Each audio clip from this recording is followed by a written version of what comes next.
معاویہ رضی اللہ تعالیٰ عنہ بن حکم سلمہ کہتے ہیں کہ جب میں مدینہ طیبہ مسلمان ہونے کے لیے حاضر ہوا تو مجھے بہت سی چیزیں سکھائی گئیں۔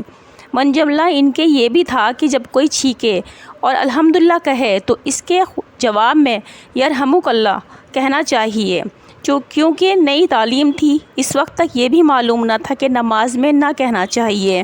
ایک صاحب کو نماز میں چھینک آئی، میں نے جواب میں یرحمک اللہ کہا۔ آس پاس کے لوگوں نے مجھے تنبیہ کے طور پر گھورا۔ مجھے اس وقت تک یہ بھی معلوم نہ تھا کہ نماز میں بولنا جائز نہیں، اس لیے میں نے کہا کہ ہائے افسوس تمہیں کیا ہوا کہ مجھے کڑوی کڑوی نگاہوں سے گھورتے ہو۔ مجھے اشارے سے ان لوگوں نے چپ کر دیا۔ میری سمجھ میں تو آیا نہیں مگر میں چپ ہو گیا۔ جب نماز ختم ہو چکی تو حضور پاک صلی اللہ علیہ وسلم نے حضور پاک صلی اللہ علیہ وسلم پہ میرے ماں باپ قربان نہ مجھے مارا، نہ ڈانٹا، نہ برا بھلا کہا، بلکہ یہ ارشاد فرمایا کہ نماز میں بات کرنا جائز نہیں۔ نماز تسبیح، تکبیر اور قرأت قرآن ہی کا موقع ہے۔ خدا کی قسم حضور پاک صلی اللہ علیہ وسلم جیسا شفیق استاد نہ میں نے پہلے کبھی دیکھا نہ بعد میں۔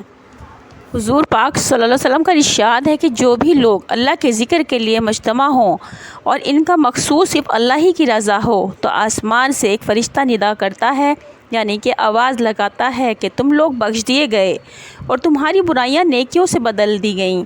دوسری حدیث میں ہے کہ اس سے کے بالمقابل جو اجتماع ایسا ہو کہ اس میں اللہ پاک کا کوئی ذکر ہو ہی نہیں تو یہ اجتماع قیامت کے دن حسرت و افسوس کا سبب ہوگا، یعنی اس اجتماع کی بے برکتی اور اذیت پر حسرت ہوگی، اور کیا بعید ہے کہ وبال کا سبب کسی وجہ سے بن جائے۔ ایک حدیث میں آیا ہے کہ جس مجلس میں اللہ کا ذکر نہ ہو، حضور پاک صلی اللہ علیہ وسلم پر درود نہ ہو، اس مجلس والے ایسے ہیں جیسے مرے ہوئے گدھے پر سے اٹھے ہوں۔